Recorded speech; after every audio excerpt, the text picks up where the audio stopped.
and then just slip it in the strap lock, and your guitar will never fall down again.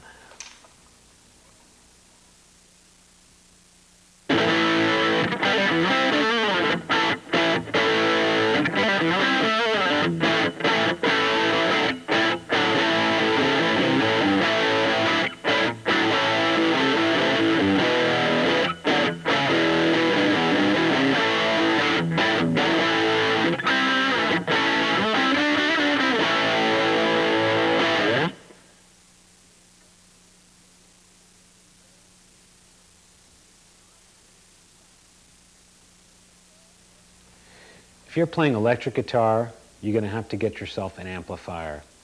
And the best way to buy an amplifier is at the same time that you buy your guitar, because usually the music stores want to sell as much gear as they can, and they'll give you discounts, and you can pretty much get a good deal if you buy it all at once. But if you can't do that, just search around and get a well-known company's amplifier. Don't get like some company that you've never heard of or that you've never seen in a guitar magazine or anything, or something that looks really cheap. Get something that's a decent piece of equipment, doesn't cost too much money, but it's going to last you for a good solid couple of years at least. So the amplifier that I actually use is this Crate Black Voodoo. I use that in my concerts and in the studio, and I use it around the world, and it's a great amp. And basically the small version of that is this practice amp. And this is perfect for like your bedroom jamming. It's good for like taking around to like parties and stuff and jamming with your friends, and it's basically good for everything except for playing over a drum set. You know, it's not quite loud enough for that, but it's definitely a powerful little amp. And there's not only this, but a lot of companies make similar amps, so go shop around and check stuff out. It's a guitar cord. This is what you need to plug into an amp. You can usually get a couple of these free when you buy a guitar or an amp. Just ask them to throw it in, and they're usually glad to do it. And if not, take your business elsewhere. So what you do is you plug it directly into your guitar, like this, and then you plug it into your amp, like this, and just jam. Here's some advice about your guitar cord. If you plug it in directly like this and you're jamming standing up, or you're playing with your friends in your band or whatever, somebody's going to step on the cord like that, and it's going to come popping out just like that really easy, and you're not going to look cool. So an easy way to fix that is stick it under the strap like that, behind the strap, and then put it in the jack like that. Then, no matter what you do, it's not going to come out, and you can jam again.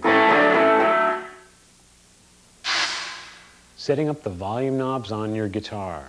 It's so simple, just keep it up to 10 all the time. Some guitars also have tone controls. You want to keep them up to 10 as well, because if you turn them down, it doesn't do anything but make your guitar sound bad. So let's just keep everything all the way up to 10, as far as you can turn it. And that's the best thing to do with those. Some electric guitars have more than one pickup on it. This guitar happens to have 3. And with this pickup selector, you can get 5 different sounds out of these. So let me show you what the difference is. And when you have a guitar like this, you can choose for yourself. With it in this position, it sounds like this. If you move it up one, again, you get this.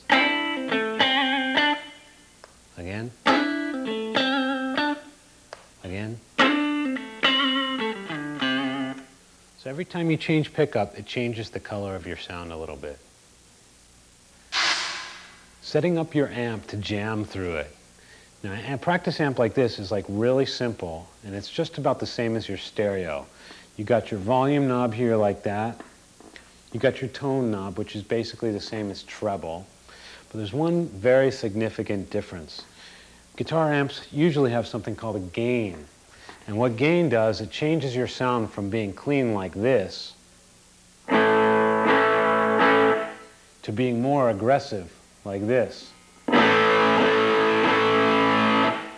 And if you turn the gain up really high, you get something like this.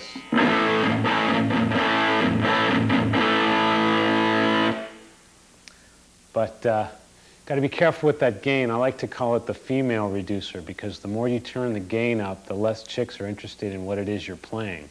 So use it sparingly. It really makes you sound amateur when you crank it up all the time. But have a good time anyway and just mess around with the gain a little bit. An electric guitar is a pretty solid instrument. I mean, there's not really a whole lot that can go wrong with it unless you're playing it in the shower or something like that.